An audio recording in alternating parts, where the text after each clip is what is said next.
Estamos de volta com Gente.com, hoje fazendo uma reflexão aqui sobre economia, fé e educação. E o meu convidado é o professor Mázimo Della Justina, chefe de gabinete da PUC Paraná. E aí eu queria agora falar um pouco sobre fé. O senhor é uma pessoa de fé? Sim. Muita fé?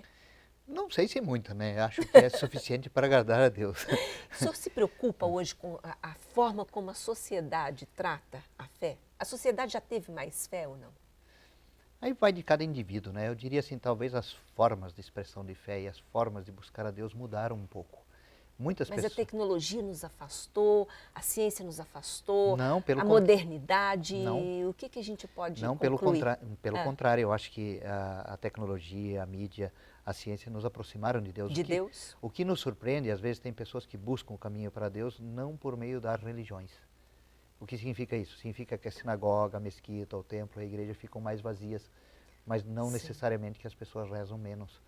Eu diria, talvez está acontecendo aí um desencontro de linguagem. Talvez Interessante isso. talvez algumas denominações religiosas, respeitamos a todas, né? Porque todas as religiões pregam fazer o bem, buscar Deus. Nunca ninguém pregou o crime ou fez apologia de coisas más. Todas as religiões são bonitas, todas levam a Deus. Mas talvez algumas ficaram estagnadas num tipo de linguagem que hoje não é mais adequado, não diria não só para o jovem, mas também para adultos e até para idosos. E as pessoas não contentes com essa linguagem, elas se afastam, não de Deus, se afastam um pouco da religião e dos lugares onde se reza. Outra coisa, algumas pessoas têm dificuldade em acreditar que para rezar ou encontrar Deus eu tenho que ir no meio de quatro paredes. As pessoas podem rezar para Deus entendendo uma mosca, por exemplo. Eu sempre brinco que no dia que o ser humano entender tudo que está numa folha de grama, né, pega uma folha de grama simples, se eu olhar aí todo o conceito de evolução, intenção de Deus, os milhões de anos que levou, né, e tudo mais, a fotossíntese e tudo mais, a ciência também faz a gente chegar a Deus. Eu não vejo conflito nenhum entre ciência, religião, meios de comunicação moderno, modernidade. Eu acho que quem quer ter fé tem até mais informação hoje em dia para se aproximar de Deus do que tinha há 500 anos atrás. Então, o senhor falou informação para se aproximar de Deus. E daí eu pergunto, na sua opinião, as pessoas não conhecem, não sei se é essa a palavra, enfim, Deus como de fato Ele é, onde eu quero chegar. Muitos ainda tratam, eu vou até chamar assim, como se Deus fosse um banco de negócios. Vou buscar minha cura, vou buscar minha profissão, vou buscar a minha felicidade. E não como uma forma de se aperfeiçoar como ser humano para servir, para fazer diferença nesse mundo. Porque eu imagino que o caminho, o objetivo teria que ser outro. Não a gente só se encher, eu quero isso, eu quero isso, eu quero isso, mas não, eu preciso mudar para servir, para ser exemplo, para ajudar, para fazer diferença. Sim. E isso não é muito perceptível na sociedade. Volto ao ponto da responsabilidade individual, né? Se eu me esforço e vou para a escola para ter um emprego ou montar o meu negócio de forma profissional, fazer meu lucro, ganhar meu salário de forma digna, não tem problema se eu estou prosperando. Até porque ao prosperar eu pago tributos para que os governantes carreguem no colo quem não teve as oportunidades. E se eu não tenho, vamos dizer assim, se eu não fizer a minha parte, por exemplo, vamos dizer que eu tenho dependência química, não estou voltando ao conceito de culpa, se sou culpado ou não. Mas quer dizer, eu não faço a minha parte, daí eu vou buscar apoio em Deus para Ele me libertar da dependência química. Eu não faço o meu esforço para ser bom no meu trabalho, eu vou pedir para Deus me dar um bom emprego.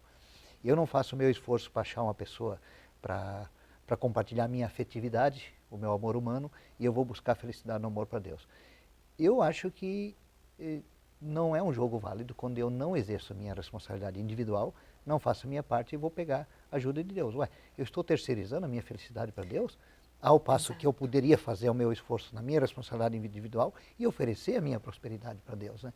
Então, nesse sentido, da mesma maneira que a gente às vezes deposita... Bem isso, eu não soube falar com essas palavras aí, mas é isso. Fazendo outro trocadilho, como eu deposito muita expectativa na presidência da República, no meu governador ou na minha governadora, no meu prefeito ou na minha prefeita, às vezes também deposito muita esperança em Deus.